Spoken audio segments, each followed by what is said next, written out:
Ms Thompson. Thank you. Before lunch, Mr Castledine, we were looking at your statement in paragraph 12. I believe the system is working again.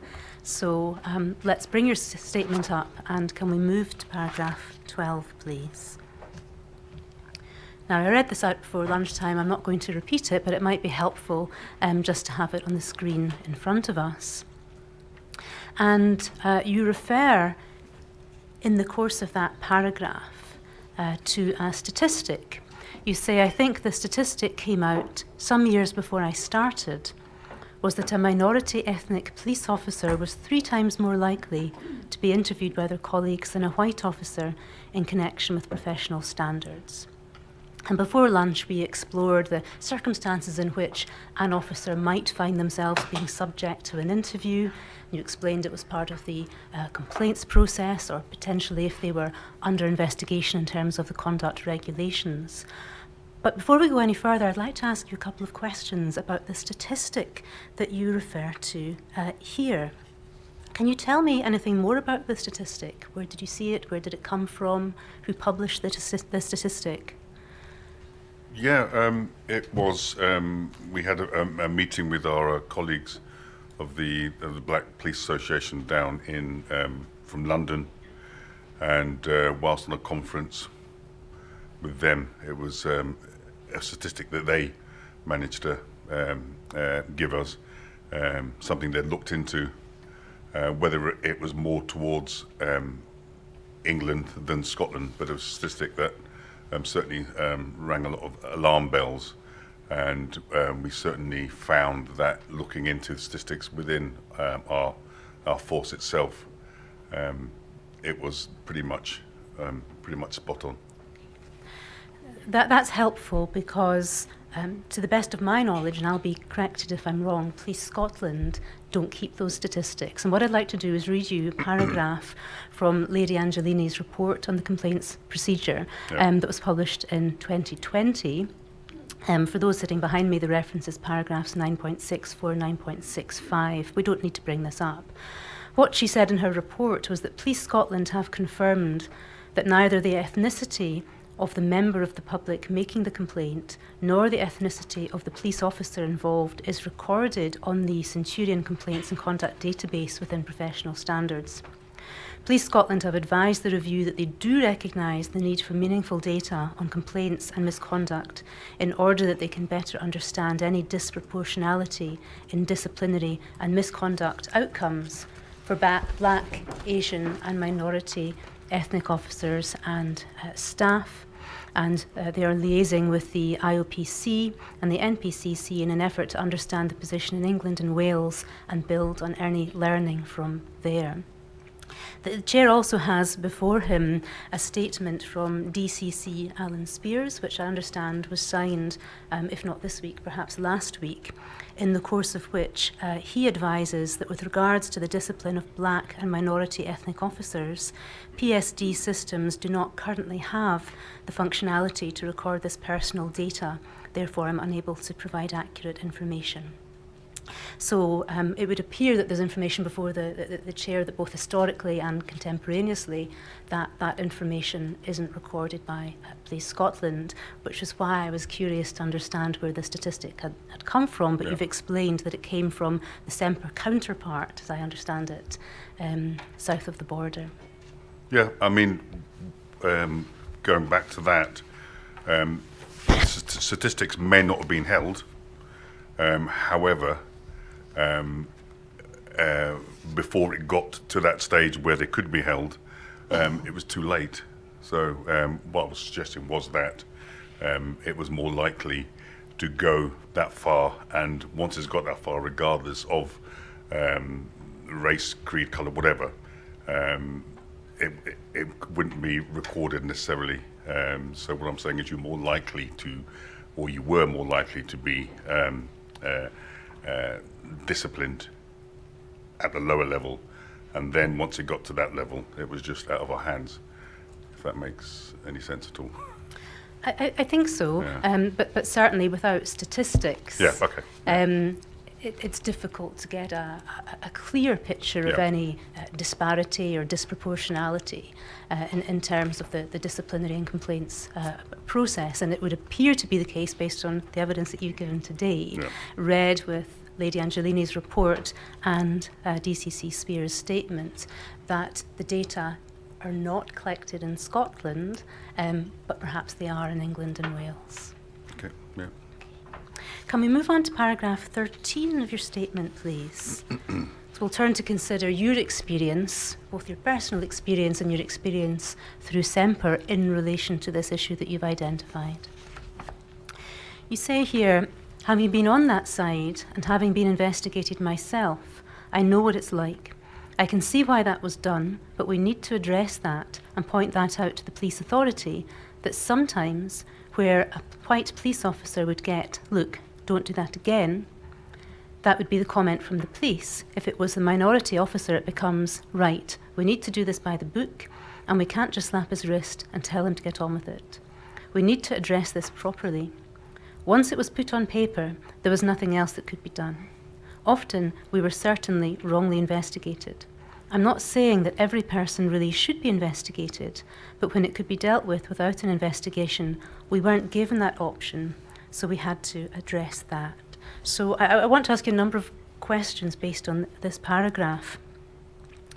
I understand that what you're saying here is that your experience is that in a situation where a white officer might get a slap on the wrist and told don't do that again, that would be the end of the matter, with no paper trail. But if the officer was from a minority background in the same set of circumstances, it would be dealt with by the book. A large number of cases, yes. Okay. What do you mean when you say by the book? So I guess if a complaint comes in, or there's a need for some disciplinary matter to be addressed, if a person was to then go by the book, it would be exactly as should be done. You won't give them the benefit of the doubt, which I think often we lose sight of. And I really think that, often it's you'll have somebody, just say for instance, doing a night shift, working very late, they've had no food, they've had nothing to eat, and they come across an incident and they deal with it the way that they deal with it. And then next morning people come in fresh-faced and will look at it and go, oh, that's wrong. Fair enough, it might have been wrong, but the circumstances. So what has happened in the past is that well, could you just look at this, and this guy's done this, and blah, blah, blah, etc. So they'll look at all the circumstances, and often I found in my time that if it was a white officer, they would tend to be more likely to not be gone by the book, possibly telling off, don't do that again. Whereas I found minority ethnic officers were more likely, in my experience, to get done. And we compared some cases of white officers and minority ethnic officers, and we found some wrongdoing, shall we say. Okay, there's quite a lot in your answer, so I'll just go through some of that with you again. I hear you describing, when you say by the book, sort of the instigation of the formal processes, where there would be an audit trail, potentially a complaint, potentially a disciplinary process, and a paper trail around all of that. Have I understood that correctly? That's what you mean by the book. It's at the initiation of those procedures rather than perhaps just a quiet word. And Yeah. And from what you've said, should we understand that when a complaint is made, or when, using the example that you have described, someone comes on after the night shift and identifies that what an officer did overnight, albeit when tired and hungry, was perhaps less than exemplary, the person to whose attention that is brought has a measure of discretion. They could take a sympathetic approach and recognise that this person was potentially tired and hungry, and what was needed was corrective advice. or they could exercise their discretion the other way and instigate these more formal processes. Have I understood that correctly, that there's a degree of discretion built into the system, certainly at an early stage? Yeah, I mean, there's, I would say, recommendations to say, look, can you have a look at this and find out exactly what went on? And then things will get, if you like, sorted out within the shift or the station. Yeah. And I think what you have described is when it came to the exercise of that discretion being exercised less sympathetically when a person was from a minority background, and things being done by the book and the formal procedures being instigated from the get-go, rather than someone having a quiet word and perhaps exploring why performance had been suboptimal, looking at support or corrective advice, or taking a more informal approach to handling the issue. Yeah, I'm not sure about sympathy side of it. Certainly that if a senior officer thought that somebody from a minority had done something wrong, rather than not do it by the book, they'd do it by the book, if that makes sense. So in as much as, right, okay, we better get this right, we can't afford just to, So yes and no, but it wasn't really it wasn't much sympathy, I don't think. Sorry, perhaps you misheard me. I don't have the transcript in front of me, or perhaps the sentence was perhaps poorly put. But what I was suggesting that you had seen was evidence of a less sympathetic approach towards people from an ethnic minority background, whereby due process would be followed, rather than a quiet word, a slap on the wrists, don't do it again. So it's a less sympathetic approach. You mentioned too that you, and I think you mean Semper, looked at some case studies and you noticed disparities. Can you tell us more about that? Was that a formal piece of research? How did you arrive at the conclusion that the statistic that you had heard of from your counterparts in England and Wales held true in Scotland? It was just sort of comparisons. If somebody had been investigated for a certain misdemeanor, and then you look at other people, possibly in the same station or other stations, and nothing's happened to them, it's difficult not to draw a sort of comparison and say, well, for instance, he forgot to do this, and the next thing he forgot to do it, but why did he or she or they get this punishment? Can you explain how you went about that study or piece of research? Because if it was only in the case of minority officers that there was a paper trail at all, and if white officers who perhaps had committed the same misdemeanor, for want of a better word, weren't being disciplined in any way, shape or form, and there was no paper trail, how were you in a position to compare? I mean, what was your data set, if you like, if not all of this information was recorded in the first place because the white officers were simply getting a slap on the wrist? Yeah, I guess it's impossible for us, or it was, for us to get any proper information from the system. So it was a case of speaking to people, finding out what had actually happened. And then the people who we were helping, representing, would then say to us, there's somebody, blah, blah, blah, has done this.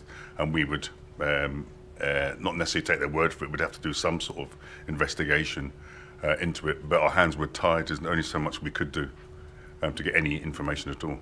So was this a formal investigation or piece of research that you carried out with a view to identifying whether or not there were disparities in the way that white and minority ethnic officers were treated? Or is this just your overall impression as a result of you having been made aware anecdotally perhaps of these instances over the time that you were with the police? Yeah, I think it happened certainly more than once. And when it sort of keeps happening, you start saying, well, should we compare and find out whether or not something similar has happened and what happened to those officers? And a number of times we found that it was disproportionate.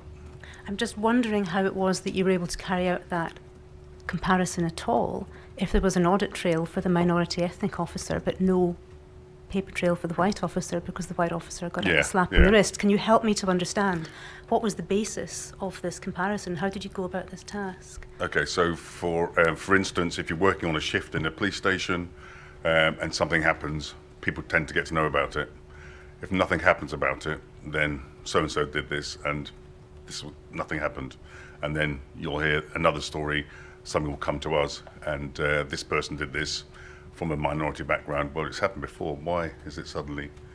I guess there won't be a paper trail for the people who didn't get put by the book, but certainly on ground level, which we tend to work with or on, we would certainly hear the murmurs that things weren't equal. Okay, so it's a question of you hearing murmurs. Were you making a record somewhere of the murmurs that you heard? Were you keeping your own audit trail when these instances of disparity or discrimination were brought to your attention? Were you keeping a record? Well, there were some records kept, I'm sure, but we would then approach the correct authority, whoever it might be, and say, we believe that this might be discriminatory, and we'd like to compare it to something else, and we're just trying to help the people who we're representing. Okay, so within your role in SEMPER, individuals might come to you and say, I'm now subject to the complaints process, or there's disciplinary action being taken against me, and they might perhaps advise you, or you might otherwise know, perhaps of a white officer who wasn't formally disciplined in similar circumstances, and you would do your best to represent the minority officer. Am I understanding correctly the sort of thing that you were doing and how these situations came to your attention? Yes, yeah. I mean, it's, we advertised in every single police station what we were all about, what we were trying to achieve. And the bigger picture was just trying to make sure that we can help recruit and retain police officers. So by giving them support, it was often, and on the other side of it, if what they had done and other people had been investigated for it, we can explain to them, well, it's not a one-off, and if you're guilty, you're guilty. So just to be clear, when you say that if a white officer and an officer from a minority background were both accused of the same misdemeanour, the white officer would be more likely to get a slap on the wrist, whereas the minority officer would likely be the subject of due process. You say that on the basis of your experience of working with SEMPER and your own experience of being a police officer, rather than on the basis of you having carried out a research study or an investigation or something of that sort. Yeah, it's not. We're unable to do anything like that. We're just there on the ground level.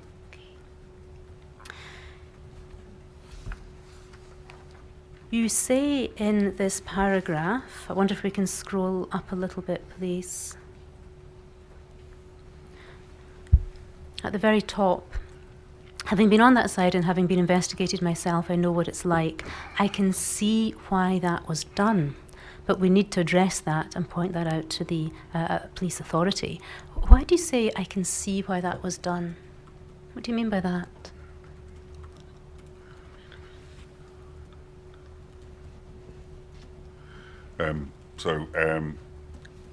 By saying I can see why it's done, they're suddenly looking and saying we've got possibly a hot potato here, somebody who is from a minority background, and we need to deal with this properly, so I can see why they're doing it.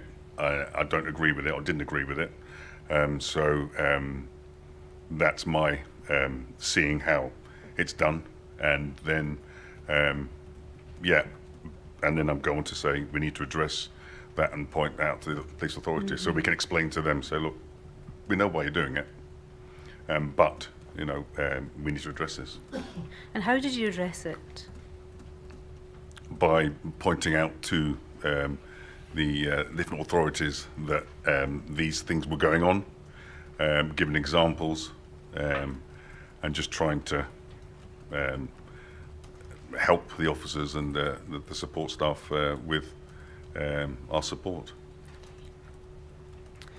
You say a little further on in your statement to paragraph 14 that you don't really think it's got any better. Do you have any insight as to why things haven't improved? That's just my thoughts.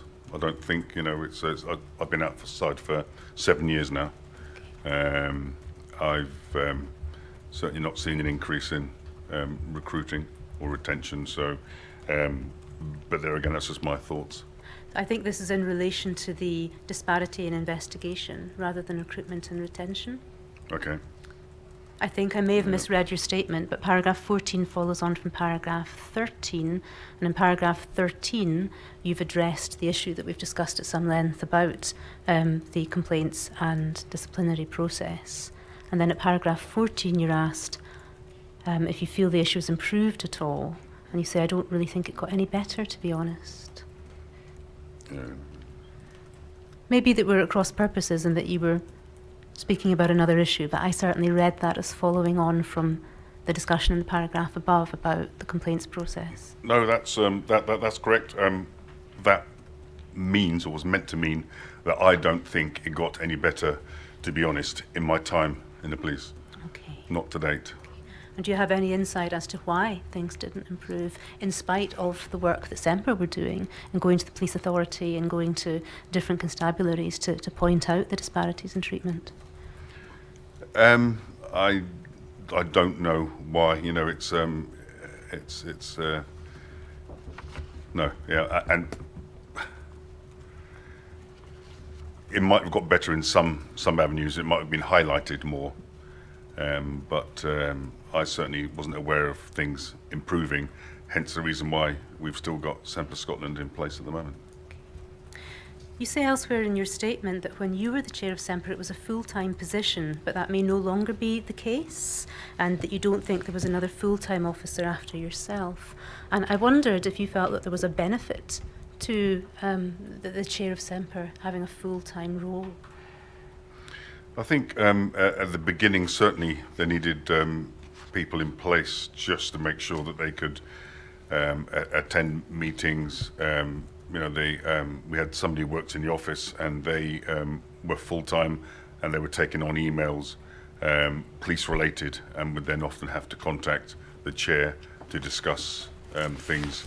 So by having somebody full-time, certainly it was a benefit to the organisation, and it meant we could then reach out to more organisations without having to do it in our own time or leave a shift short of people. Thank you. Can we look at paragraph 20, please?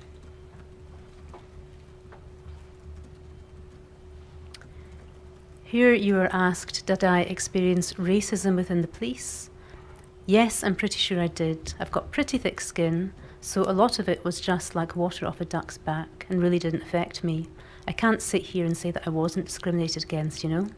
Some people thought that I got certain jobs just because of my colour, so it was never a case for me getting a job and being accepted like most white officers. I got it because I'd passed all the tests. It would be thought by some that I got it just because I was black. I wanted to ask you some questions about this. Can you give the inquiry an example of you getting a job and people thinking that you got the job because of the colour of your skin? I'll give a number, but I guess there was a small inquiry team was set up in Dunfermline, and I got the job through my investigation skills, and then once I got it, it was a very sought after job. There were maybe 6 or 8 in the inquiry team, and it was a good job compared to doing normal shift work, and everybody wanted to get that job, and it was muted that he only got that because of his colour. Is that something that people said to your face or behind your back? Yeah, both. Both. Yeah. How did that make you feel? It didn't bother me at all, to be honest. I've had a lot worse.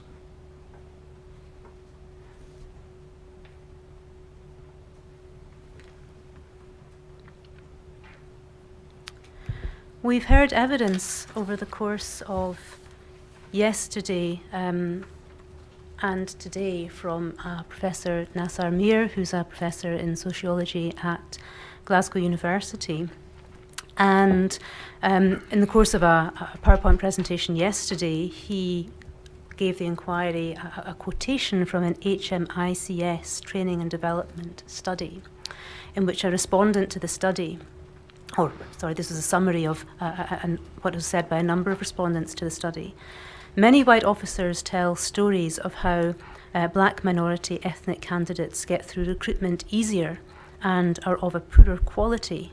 And this leads to widespread bullying and people making you feel unwelcome. Does that chime with your own experience?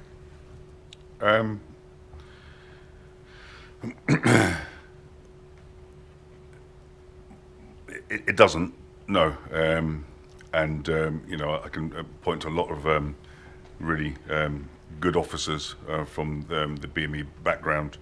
But there was talk, as you're more than likely aware of, changing the entrance criteria to help minority ethnics get in. That never materialised, as far as I'm aware, in Scotland. But if it had, then there would have been, some difficulty. However, the fact that was ever mentioned certainly stuck with a lot of people from the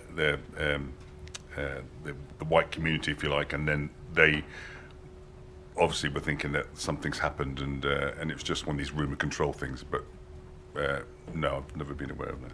Okay, because I think what Professor Muir was telling us was that the perception of many white officers was that black and minority ethnic officers got through recruitment more easily and were therefore of a poorer quality. Which seemed to me, at least, that was much the same thing as suggesting that a person got the job only because of the colour of their skin rather than because of their credentials. So I wondered if that perhaps chimed with you, but you say the quotation that I read doesn't chime with you. No, not particularly.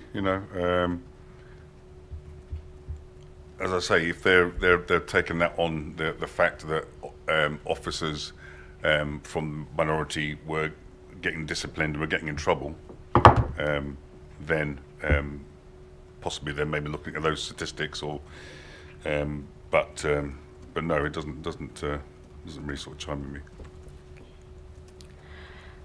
On the occasion or occasions when you got a job and people suggested to you that it was because of the colour of your skin, did you report that? No. Why not?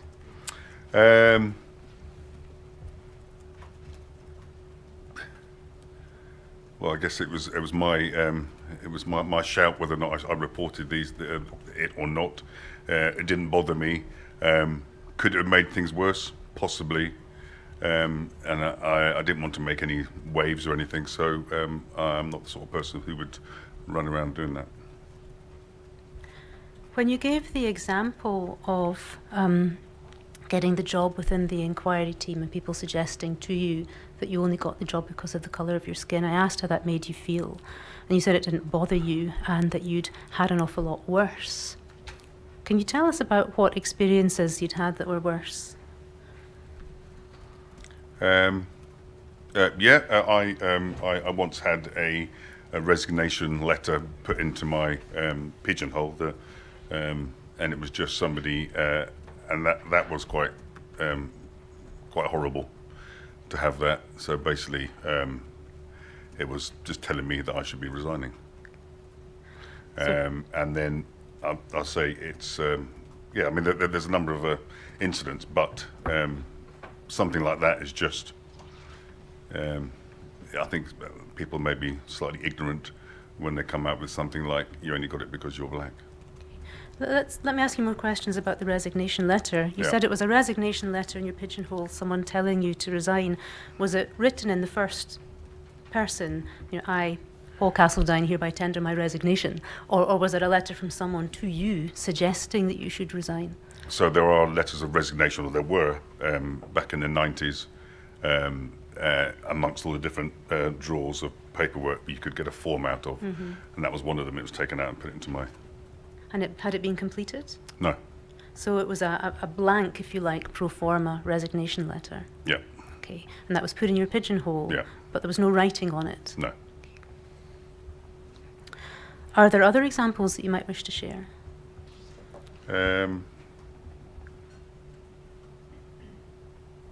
No, I guess on the whole, my experience was good, but there was stuff that did happen, and yeah, there was stuff that did happen. What sort of stuff?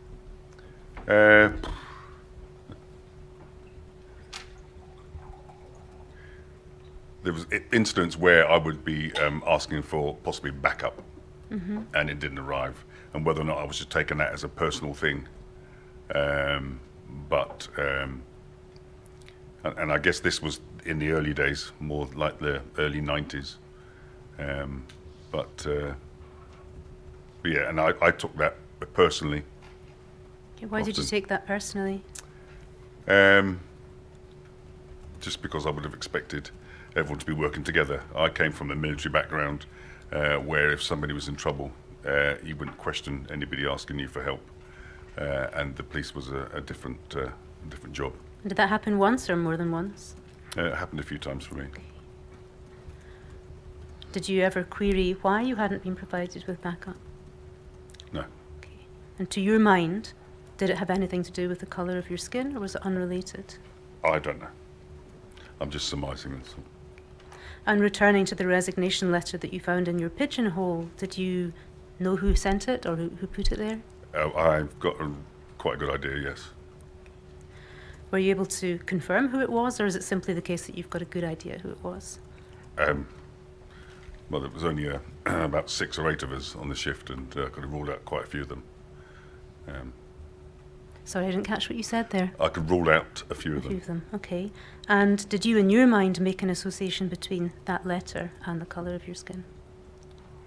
There was nothing obvious about it, you know, but for me it was quite personal. Why do you say that? I think it's just because having experienced what I've experienced in the past and getting something like that and feeling the way I did was sort of quite hurtful. So they knew what they were doing and how it would affect me. You said there were 6 or 8, I think, of you on the shift. Probably about 8, I would say. Yeah. Were you the only person who was black or ethnic minority? I was the only one in the station. Okay. So everyone else on the shift was white? Yeah. Did anyone else on your shift get one of these letters in their pigeonhole? No.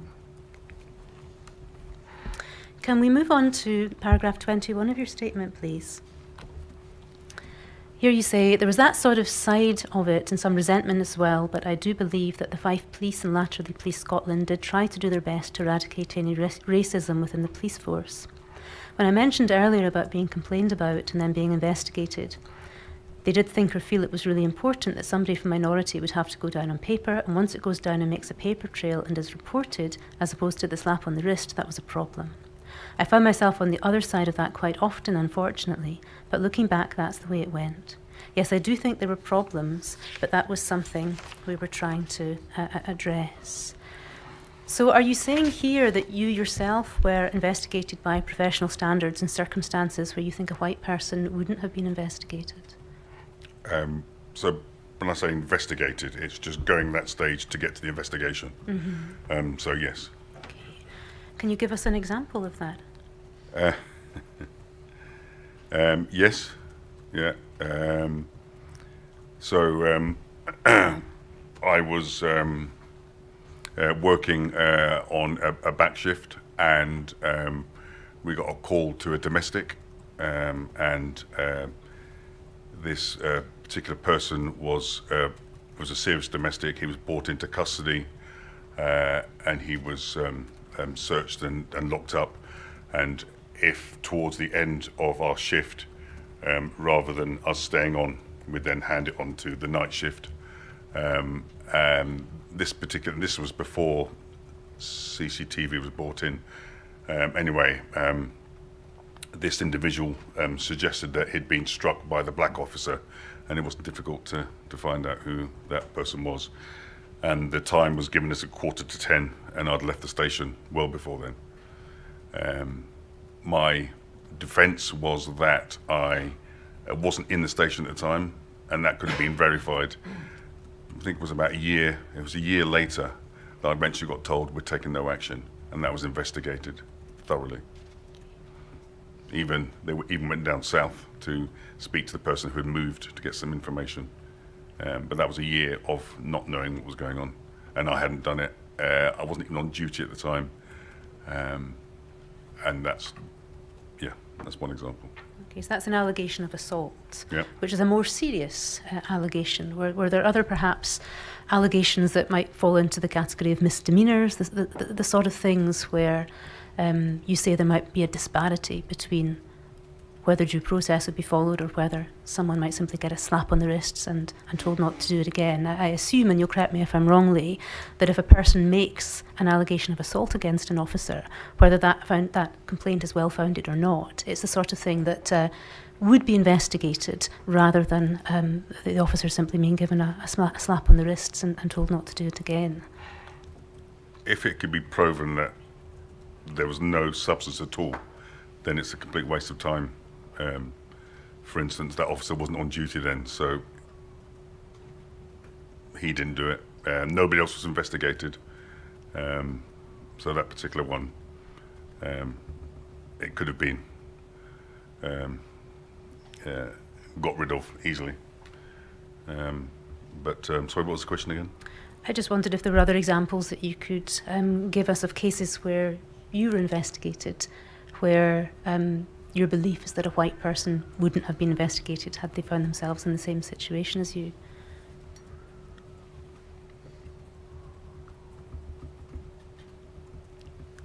Yeah, so it's quite a number of. I think often it's easy to pick out somebody who stands out, and certainly minority ethnic, we do stand out. I do understand that they have to investigate, and another example is moving children on who were drinking near to some houses and causing a disturbance. I turned up in a police car. I spoke to them. I'm quite sort of level-headed, and I'm not sensible enough to realise that once you tell them to go away, they're going to go somewhere else. So my advice was, look, if you're going to do it, just keep away from the houses and don't disturb the people. I was in a car, I was single-crewed. I went back to the station. I then was having my meal. I was doing overtime from the back shift into 3, to go from 10 o'clock till 3. And then I got called in by the inspector and told there had been a complaint that I'd turned up in a van. I'd thrown somebody in the back of the van. I'd assaulted them, and they'd almost dislocated their shoulder. Firstly, I was in a car. I was on my own, and the person had said that it was myself that had done it. And again, that's quite a serious allegation that was made against you. Yep. And perhaps a sort of allegation that the police would require to investigate, and then the fact that it was an unfounded allegation might only become apparent after some form of investigation had taken place. Would that be fair, or do you feel this should have been dismissed from the get-go? I guess it just sort of depends, you know. But yeah, I mean, it could have quite easily been pointed out, well, that person wasn't in a van. He was driving a car, and he was having his peace break at the time. So, okay. You know. So you've given two examples of cases where you feel you were treated differently from how a white person might have been treated in the same situation. On either occasion, did you report that you thought that this was an example of discrimination, that you're being discriminated against? No. Why not? As I said before, you know, you really have to sort of go along with the flow, and I didn't fancy any sort of consequences. But I'm saying my experience, 98% of it has been really good with the police. So there's just this small percent which you're asking me about, and fair enough. I'm talking about 3 calls out of about 3 million calls. Generally, it's been a really good experience. Let's look at paragraph 23, please. I have been asked if senior officers dealt appropriately with any racist behaviour or culture that they were aware of. Yes, I think there were 2 sides of it. I think even in my probation about 1995, where I knew there was some sort of plot afoot to get me out of the force, it was the then Assistant Chief Constable, Mr. Matheson. He called me to his office and he said, look, I know what's been going on here. And he didn't actually spell it out, but he knew that I'd been picked on and it was just due to race, just by a few officers. In your probation, you do 2 years, then you become confirmed as an officer. I was confirmed 6 weeks earlier than everybody else, just to make sure I got through. And that was from him realising and being informed that there were people trying to get me out of the job and it wasn't for the right reasons. Tell us more about this plot to get you out of the police. So the resignation letter was part of that. And there were certain jobs that would get an officer into, or could get an officer into trouble if it was tricky. We had timelines to get reports done. I, having left school at 16 and gained very few qualifications, I wasn't the best on paper, so I tended to be a bit behind with the paperwork, getting paperwork in, and that was before the computers came out. And if you had a number of reports to do, you would get time to do the reports, or you should get time to do the reports. Certainly I've found, even when I flagged it up, that I had loads of reports and I wasn't doing very well with getting reports in. I would be told, no, you need to go out, you need to go out. And it just piled up to the point where I think they got enough evidence to say this person can't cope. And I do feel that was part of that. Okay. And why did you think people wanted to get you out of the police? I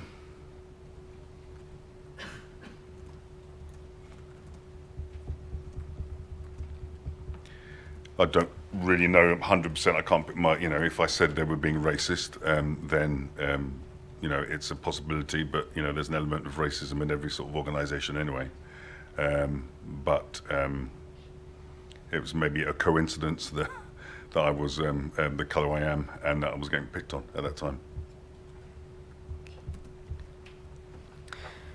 Certainly you suggest in this paragraph that Mr. Matheson knew about it and knew that it was to do with race. Correct. What did Mr. Matheson do about it? He asked me into his office, and at that time I thought that was my getting told that I was being removed from the force. So obviously I was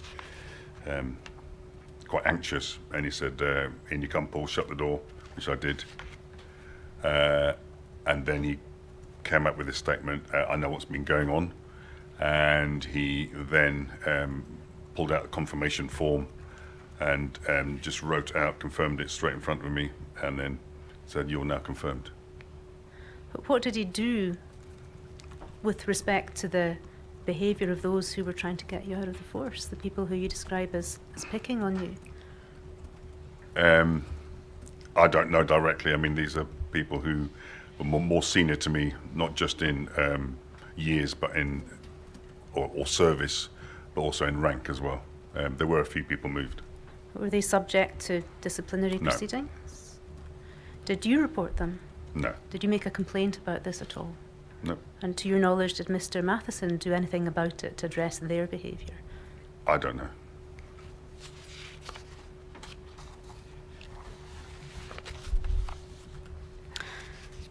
I mentioned a little while ago that we've heard evidence this week from Professor Meir, and in the course of his PowerPoint presentation, he took us to the results of a survey that he himself had carried out, where people from a black or minority ethnic background were asked whether they had experienced discrimination in Scotland in the last 2 years.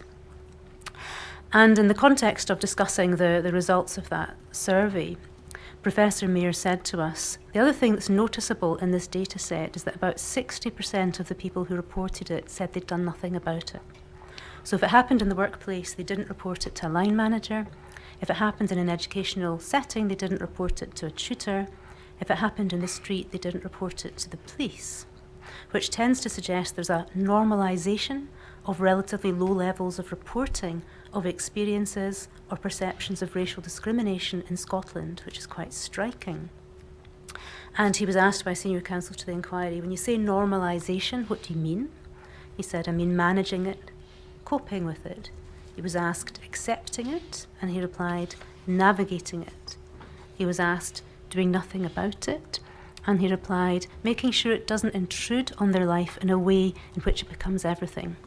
I don't think people are laying down and not speaking up about these things, but I think that they're also choosing their battles, if I'm honest.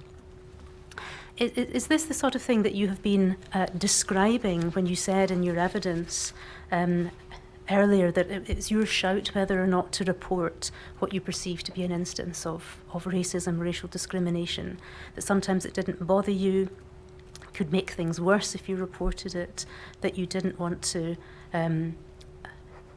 make waves? Is that much the same thing as saying that you were choosing your battles? I think, looking back, when you are doing a job that you love, you have a family to support, you'll do anything not to ruin that. So it is easier, certainly, to do nothing about it.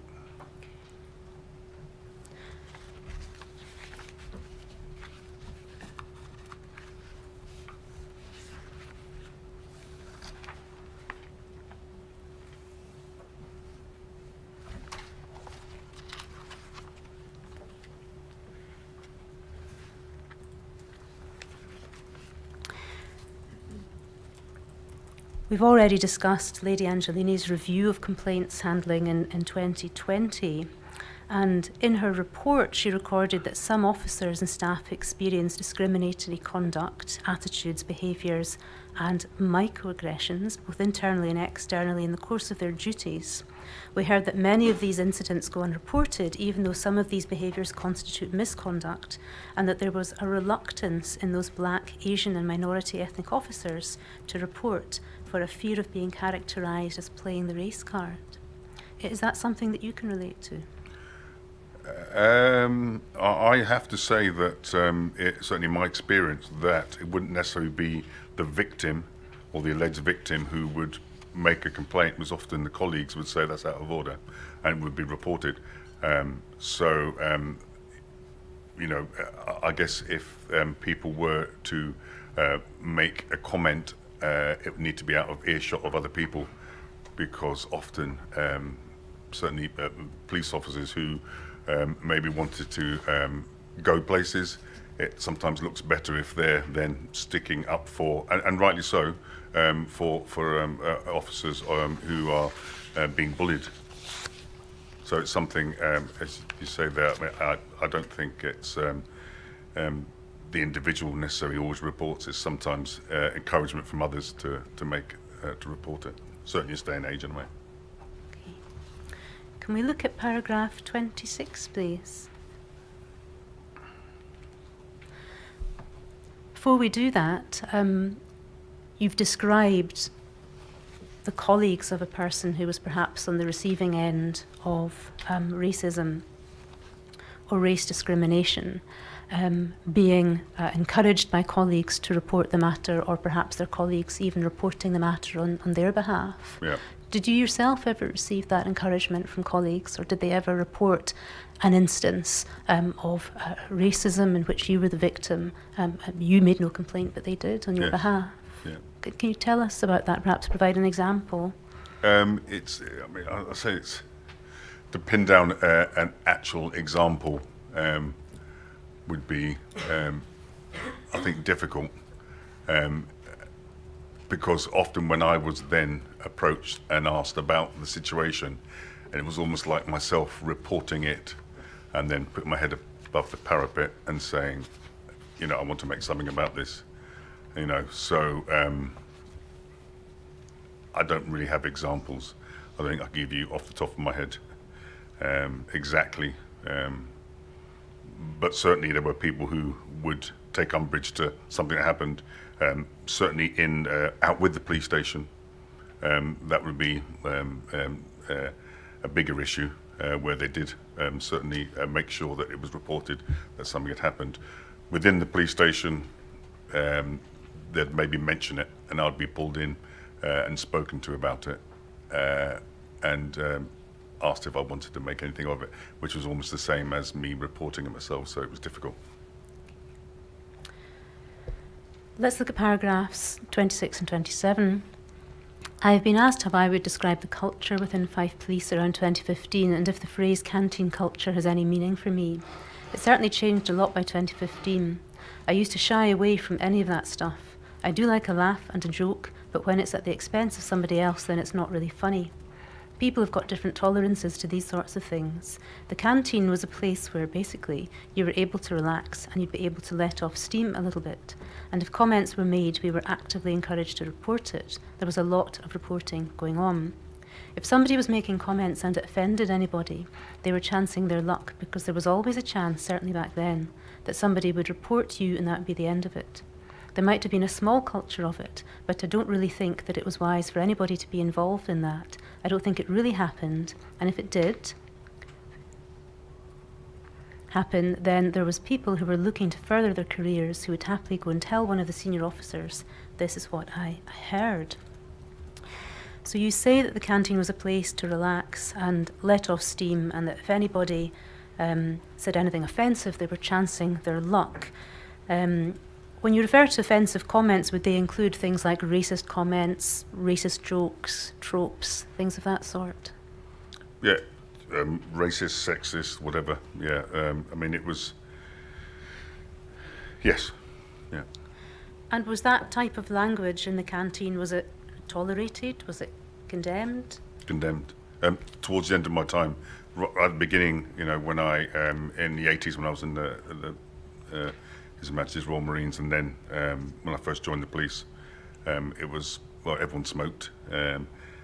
People, used interesting language, and that sort of faded out towards the end of my time. So the language they didn't smoke, the language wasn't used, and certainly the canteen culture was out the window as far as I'm aware. Was out the window? Yeah. You say the offensive comments would be condemned. You describe a culture of reporting. Beyond reporting, how was the language condemned? Would people call it out? Oh, yeah. Yeah. You said that there was encouragement to report and a lot of reporting going on, and that people who were looking to further their careers would tell a senior officer, this is what I heard. Are you suggesting that people who reported what they heard in the canteen did so in order to further their careers?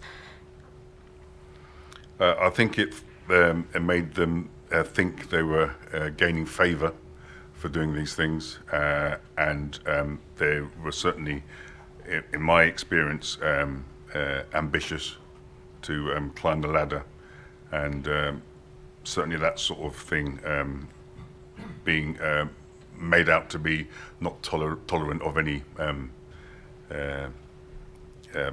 bad jokes that offended people. That certainly was a tick in the box for them. Okay, so are you suggesting that their motive was self-interest, if you like, rather than because they were offended by what they heard and they wanted to see this offensive behaviour addressed by senior management? A bit of both, but often it was just to further their careers.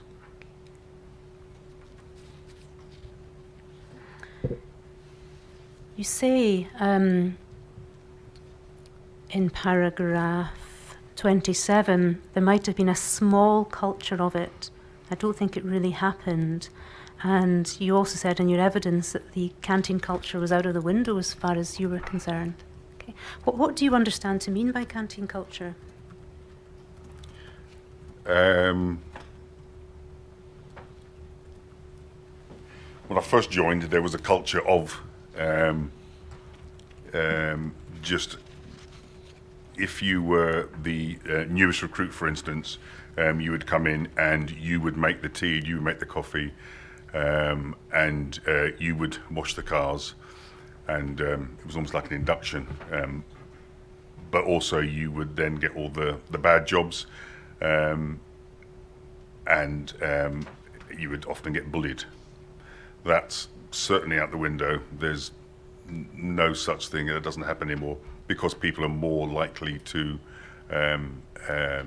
react to it and say, well, you're picking on me, etc., whereas that didn't happen before. Calling people names, for instance, was a thing that happened back then. Nicknames, names, and that doesn't happen. Bear with me just a moment, please.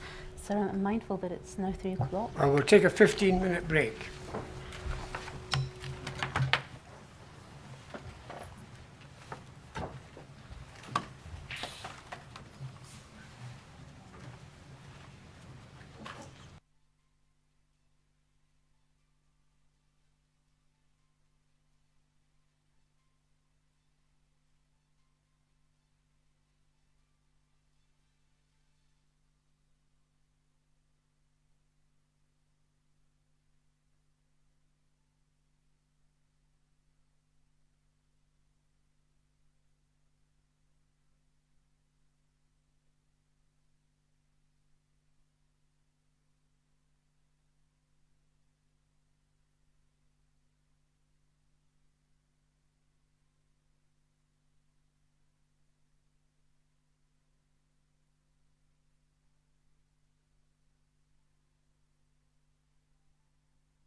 you'll see that the assessors are not present.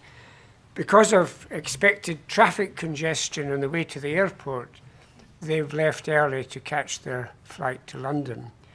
But they will be able to catch up by watching a video recording. So please don't take any offence, Mr. Castledine, that they're not here. Ms. Thompson. Thank you.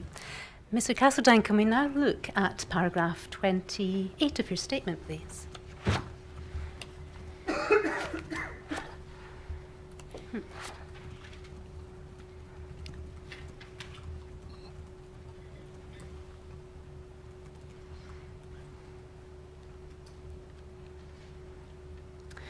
In this statement, in this paragraph, you were asked about the former Chief Constable's statement on institutional racism.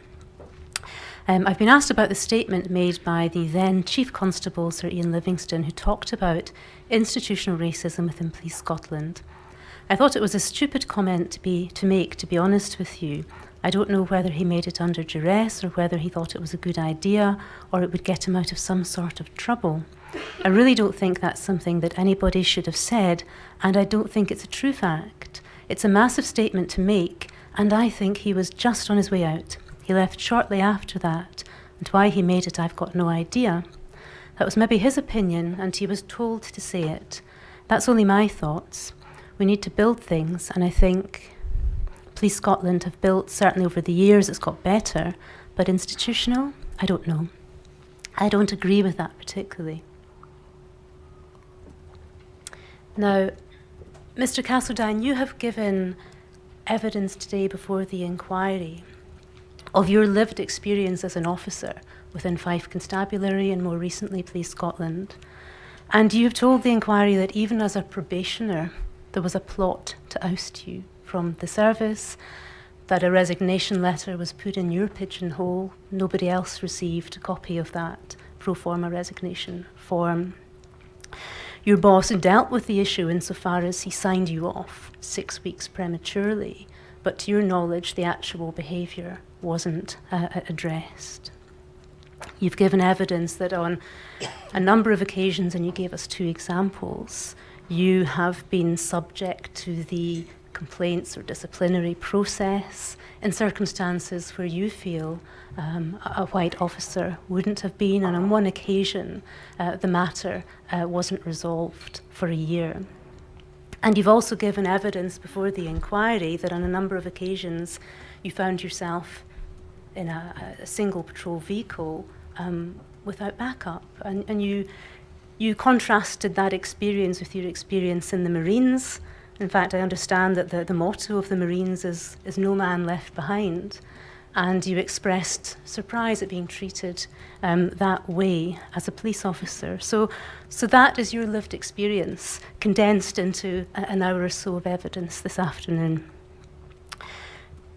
Members of the public who've been following your evidence and who've heard your lived experience might find it difficult to understand why you take the position that you do in relation to the Chief Constable's statement on institutional racism. Can you help me to understand, in light of your lived experience, why you've taken the position that you've taken in paragraph 28? Certainly. I think from the beginning in the 90s when I joined, things weren't great for females, for BME officers, and now, certainly, when that statement was made, in my opinion, I think that was maybe a statement that could have been made in the 90s and certainly shouldn't have been made in this 2020, whatever. Okay, so do you feel that the statement that was made about a year ago, last spring, as I remember well, could perhaps have been made back in the 1990s? I think it was probably true back then. I don't have any evidence to say it was, but certainly I would say now that, in my opinion, I don't think there's serious issues within the police and certainly Police Scotland. Okay. So do you feel that this statement perhaps would have had more validity 30 years ago than it does now? Yes, but I don't believe anybody would have said that. No one would have said it back then? I don't think so, no. Okay.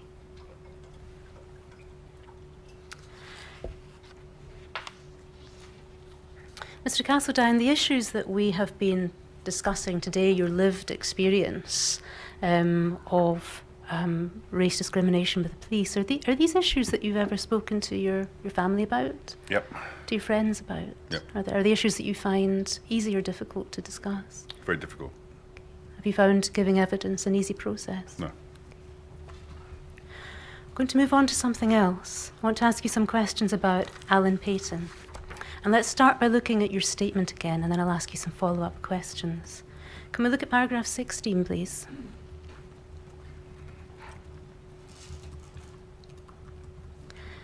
I've been asked how long I've known PC Payton for and how we met. I would say from 2002, 2003 at a guess.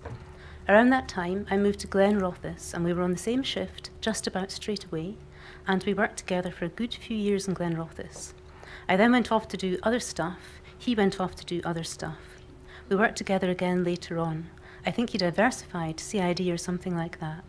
I think we were about 4 or 5 years on and off working together. If we can scroll down, please, to paragraph 17 now, please. I have been asked what I would want to tell the inquiry about PC Payton. He's a very likeable chap, and we work together as a team. Alan is the same sort of stature as myself, over 6 feet, and we made quite a good van team. We would find, certainly on a night shift, that we were partnered off together. We'd smile at each other and say, right, okay, that's a van team, we're the A team, and we looked forward to going out and working together. Alan and I worked together as a really good team. He was very knowledgeable with the police methods and all the law and stuff like that. I was more streetwise. He dealt with everybody fairly, and there was never any sort of suggestion that he was discriminating against anybody. Everybody was treated exactly the same. We became really good friends. I haven't seen him recently. I can't really remember the last time I saw him. Maybe it was about 6 or 7 years ago, or maybe slightly less. I haven't got a bad word to say about him, to be honest.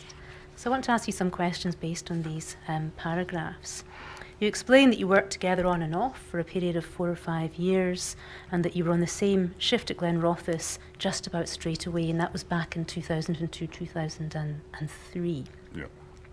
You say that you were often partnered together.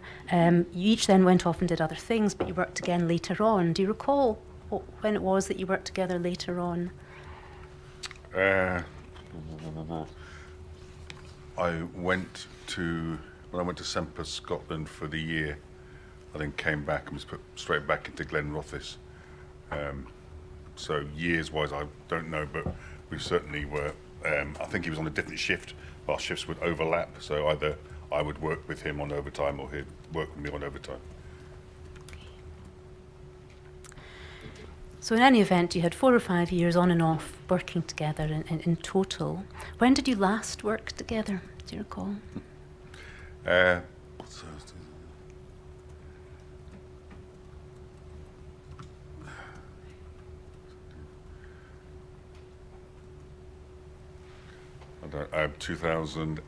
left in 2017, so 2012, 13, something like that.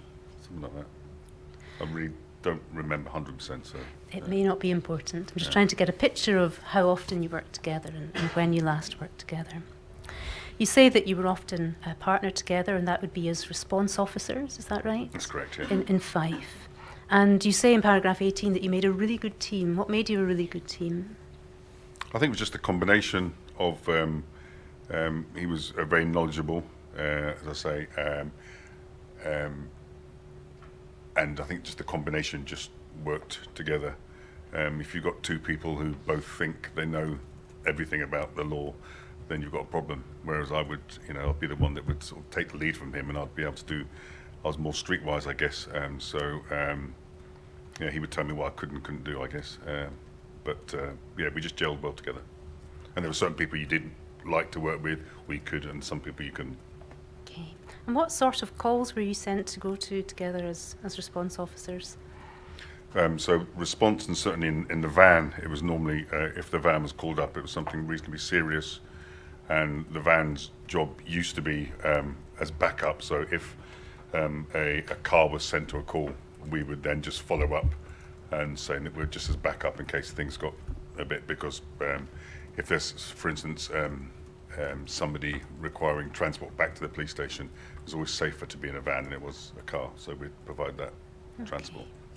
Some more serious crime, or more serious allegations of crime. Yeah, and also some of the more violent crime would be easier for us to deal with. Okay. Did you ever have to go to knife calls together?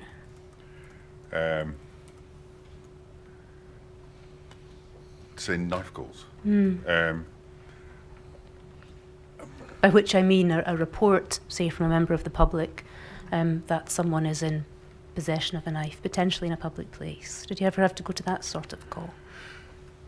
Yeah, I can't remember whether Alan was on with me. I think he was on the shift at the time. But yes, it was knife calls, and I attended one. He was on the same shift, but I can't remember him actually being at that particular call. But that sort of call, yes, yeah. We've certainly heard evidence from other officers from Fife that such calls were not unusual, and you perhaps got one in every shift, in fact. Maybe more recently, certainly in my time, a knife incident would maybe occur once a week or something like that, you know. But I wouldn't say every day. I wouldn't say every day. Okay. And do you remember ever going to a knife call with Mr. Payton? I do remember the incident. I wasn't on with him, but it was. There was somebody was sat at the top of the stairs, basically in a chair, and he held a knife to his neck, and he said, "If you come any closer, I'm going to." So, I think Alan had arrived, and we had to go and deal with it before he got there. But I'm pretty sure he was there for that. So, sorry, was that a call that you went to together? No, not together. No,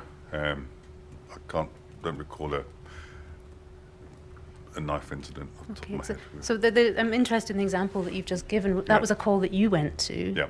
Okay. Did you go alone or with another officer? I went with another officer who I remember was actually on the same shift as Alan, so that's why I know. And we were in the car. Alan was, I think, on the van with somebody else, and they were away dealing with something else, so we had to deal with it initially, and then he turned up. So he turned up. Yeah. All right. And tell me how that situation played out. Were you and your colleague first to arrive? Yeah. And there was a man top of a flight of stairs with Yeah. a knife to his neck. Yeah.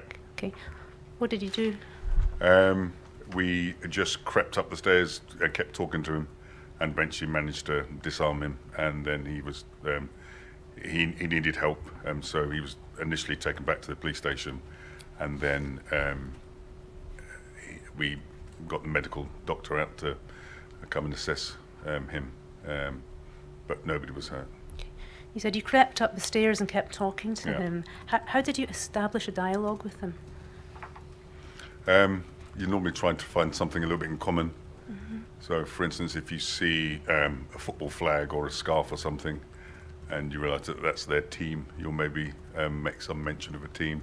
Or if there's a picture of maybe a family member or something, you'll just try and get some sort of bond with them. Or if something's happened that day in the news or whatever, you just sort of just keep chatting while you're creeping up. And often they don't realise you're getting sort of closer, and it's just a case of, if you don't do anything, then it's very difficult to know what's going to happen at the end of it. And do you remember on this particular occasion how you established that bond? Was it a football flag? Was it a family photograph? I think that particular one had been an old firm game, and I was aware that his team hadn't won, and it was just trying to have a bit of banter, a bit of rapport with him, because he was upset, and this has just tipped him over the edge, I think. So this was about establishing, you called it a bond, and you've Yeah. also used the word rapport. You kept him talking, and you said you crept up the stairs. Why did you creep up the stairs? Well, when I say crept, it was just sort of like one step at a time, so it didn't look like if you run at them, anybody, then it's gonna, you could end up them doing something quite rapidly. So it's just trying to get as close as you can, so you can actually get hands on. And can you describe the way that you were talking to this man? What sort of tone of voice were you using? It has to be pretty calm. I'm not easily flustered, so it's just getting that just nice, easy tone going with them, and just trying to find out exactly what's going on and try and get more and more. And the more you talk, the closer you get, and then eventually we were able to get the knife off him. What do you mean when you say trying to find out exactly what was going on? Well, there's always a reason for somebody doing that, obviously, and you know, there's always they're always or tend to think of the worst sort of case scenario, whereas you know, you can always water it down a little bit. You know, for instance, it's only a game of football, don't be silly, sort of thing, or whatever's, you know, happened, and trying to reassure them that things can be sorted out. Mm-hmm. And you said you managed to disarm this man. How Yeah. did you achieve that? Just we got to the top of the stairs, so look, we're here now. I said, we need to get the knife off you. And then it was a case of just grabbing hold of his arm, where the knife was, and then we just disarmed him. Okay. And then you said that you did get him help. Was he taken back to the police station, or did you call an ambulance? How did the help fit into the picture? Things changed in the police, whereas before we would tend to not give them a chance and arrest them for a breach of the peace, which wasn't a good idea for anybody. It didn't help anybody, it didn't help them. So we would take them back, detain them, and then speak to the duty sergeant and explain what's happened. And the first thing they would need is some medical attention, and then the medical side can decide whether or not this person needs medical help. So he was taken back to the police station, and I don't know what happened right at the end, but I think there was a thing came out where you cannot lock somebody up for that, because it's obviously ridiculous. Okay. Yeah. You said this man needed medical attention. Was Yeah. that obvious to you? His mental health wasn't right. No. So whether it had been drink or drugs, I'm not sure,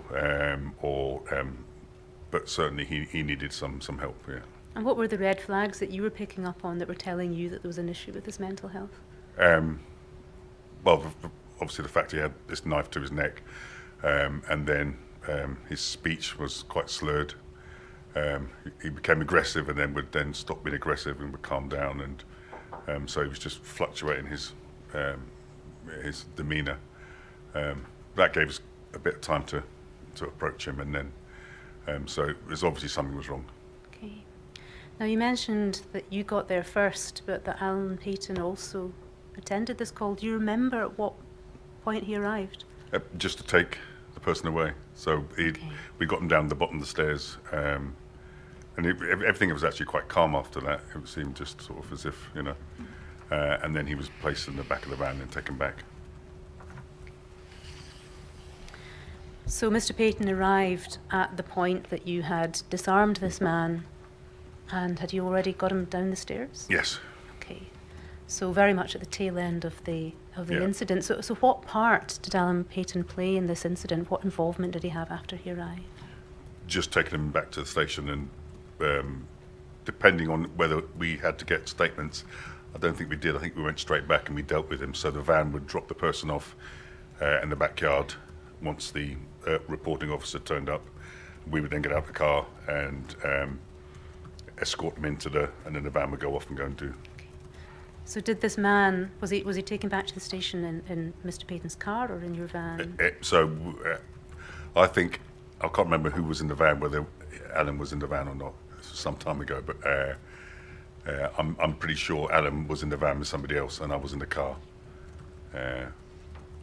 I'm not 100% sure, but yeah. And where was the man who'd had the knife at his neck? Was he in the car or in the van? I'm He wondering. was taken back to the van's used for transport. Right, So okay. I can't remember. I'm pretty sure Alan was going to be the van man with somebody else, and he had arrived for the transport, and then took the person back, and then we arrived back in the backyard with our car, and then dealt with the custody. Okay. Do you remember who got this man into the van? I mean, he was really, really compliant, and so he basically got himself. We just had one arm each, just to make sure he didn't, you know, and got him, sat him down. You say one arm each. Was that yourself and your colleague, or yourself and Alan Payton? Myself and my colleague. Okay. So did Mr. Payton play any part in this beyond maybe driving or being a passenger in the van? Just Maybe driving, that. just the transport. Okay. Was the man white or? Yes. Okay. Did you ever go to a call with Mr. Payton where the subject was black? Yes. Tell us about that. There'd been some shoplifting in an area called Newcastle of Glenrothes, and it was a shop owned by some Asian, an Asian family, and we arrived, and it was just basically dealing with the shoplifting, and we realised that they were getting hammered by people going in all the time, and this has come to the end of their tether, and they were reporting eventually, and we couldn't believe they put up with so much, but they had been. Okay, so the person who'd made the complaint on that occasion was Asian. Yes. The people who were doing the shoplifting, what was their race or ethnicity? They were white Scottish, yeah. All right. I'm wondering if you've ever been called out to an incident where the subject, if you like, the person who's potentially committed a crime was rather than the complainer, was black or ethnic minority. I don't recall it, no. Okay. You said that you and Mr. Payton would often go out in the van. Because you had the van, you were typically sent to the more serious calls. Yeah. So can you help us to understand what you mean by the more sort of serious calls? Would that include, for example, assaults, domestics, things of that type? Yeah. Anything where there could possibly be a custody, somebody required to be taken back to the police station, and it was a 999 or grade 1 call, the van would arrive, and it would save other people getting involved in the incident if they didn't need to be. And that's because the preference would be to take custody in the van rather than the back of a It's safer police for car. the custody and also the police officers as well. Okay. So you were called to the grade 1 calls, Yeah. the more serious incidents. Did you go to many violent incidents Yeah. together? Yeah. Okay. Going to these incidents together, did you ever know Mr. Payton to be concerned that he was going to an incident that was related to terrorism? No. Did you ever go to a call with Mr. Payton where the subject was armed with a knife or potentially armed with a knife, where that was a known risk? I don't recall. I don't. Did you ever go to a call with Mr. Payton where the subject appeared to be in a mental health crisis? That was quite common. Mm-hmm. Yeah. Okay. Certainly, Mr. Payton said that he came across such cases every other day of his working life. Can you bring to mind a particular occasion when you and he attended a call together and the subject of the call was in a mental health crisis?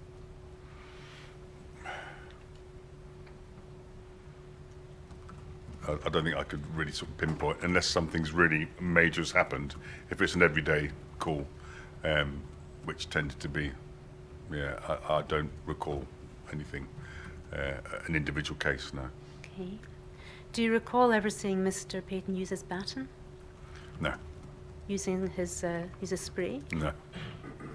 Did you ever see him use the sort of techniques that you were describing a few moments ago when you talked about the man at the top of the stairs with the knife to his throat? Yeah. We've heard some evidence in the course of this inquiry of what might be called de-escalation skills, calm voice, talking softly, establishing a rapport, and so on. Did you ever see Mr. Payton use that skill set? Yeah, I mean, he's quietly spoken, and he's got the patter to speak to people. He's got a way, so, and he didn't really need to raise his voice at all.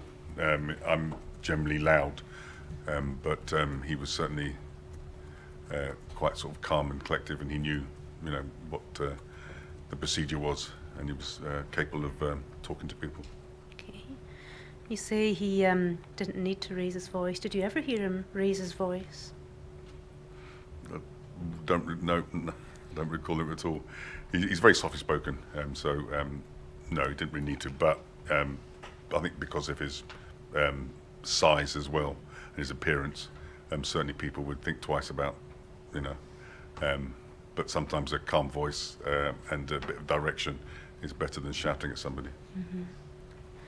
So you didn't hear him ever raise his voice. Did you ever hear him sort of shout strong verbal commands or to a subject? Get down on the ground in a loud voice, anything of that sort? No? No. No. Did you ever hear him swear at a subject? No. No. Okay. Did you ever attend a call with Mr. Payton where you elected to make observations and feedback to control rather than going straight into the subject? I mean, that was the idea of a lot of the calls. You couldn't make you needed guidance, certainly from the office, so they make the judgment of what we're to do. I would have, but I don't, as a particular incident, I couldn't tell you about. And what about going to a rendezvous point? Do you recall ever being on a call with Mr. Payton where you perhaps went to a rendezvous point, stood back, mustered, and perhaps waited for specialist resources to arrive? Is that something that you ever did? We used to do it often if there was a major incident, a lot of people fighting. If you think about maybe just 10 of us on a shift, and you go to an incident where there's 20, 30 people fueled with drink, etc., and they're fighting, then we would get held out with until all the units were there, and then we would then go in to make sure that people weren't left alone. So there wasn't just one unit went in, and then so we would stay on the periphery. Yeah. Do you know that Mr. Payton has a sister, Karen Swan? Yes. She has provided a statement to the inquiry, and in that statement she says that when Mr. Payton was a teenager he wanted to join the BNP. Do you know anything about that? No. Okay. She also says that he used to make racist remarks to the family who lived around the corner when they were growing up. Do you know anything about that? No. And she also says that Mr. Payton has used racist language. Do you know anything about that? No. Bear with me a moment, please.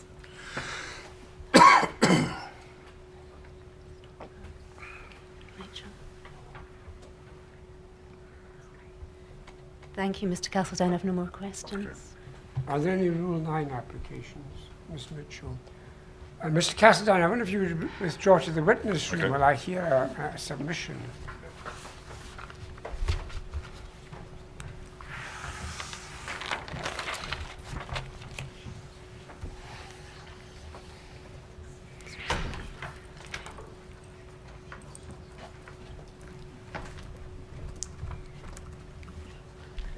Yes. My Lord, one brief issue arising from what my learned friend elicited in conversation with the witness. The inquiry might recall that earlier in evidence there were questions asked about Mr. Payton and Mr. Walker being paired up together for being put on the van, and there were questions asked about that, including their stature, the fact that they were both tall and their size. This witness said that Alan is the same sort of stature as myself, over 6 foot, and we made quite a good van team. He then went on to explain that they were called to more serious events and the van was a safer to transport people back in. And the only thing I would like to ask this witness is what is the issue about their stature and their height in relation to being the people in the van team? Why does he draw that out as a reason for being good to be paired up together in the van team? There's nothing else.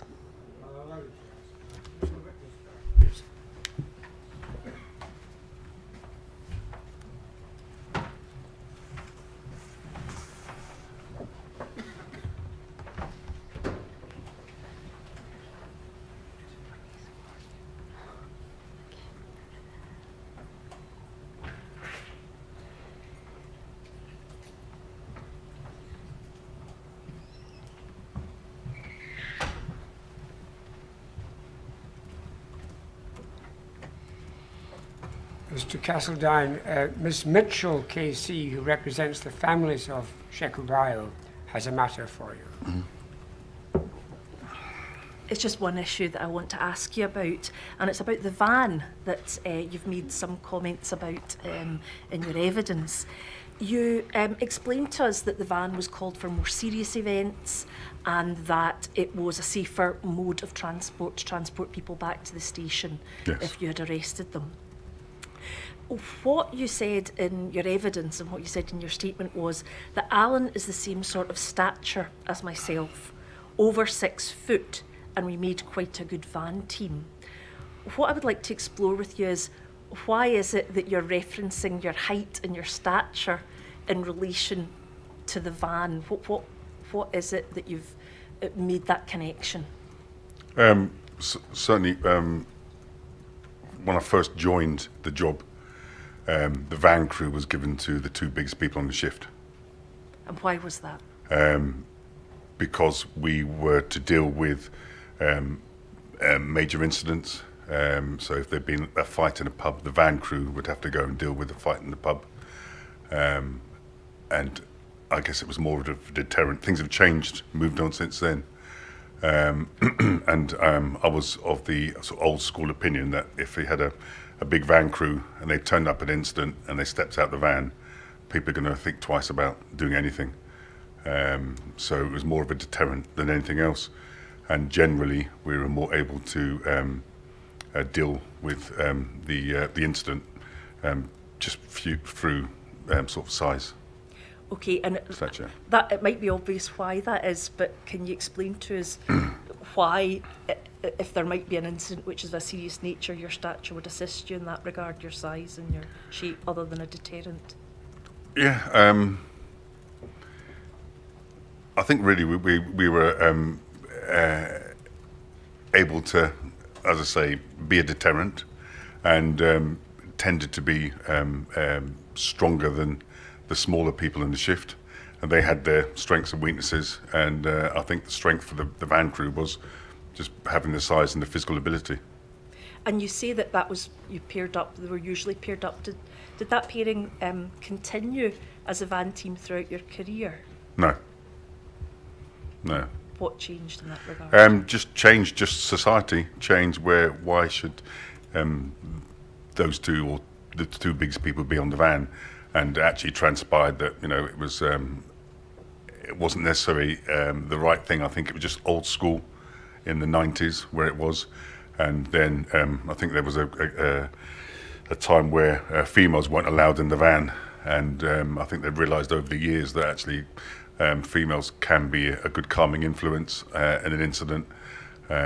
So then they decided that it was just old school and it wasn't worth doing. So yeah, it was just one of those things that, as I say, every single van crew in every village or every station in Fife had the 2 of the biggest people in there.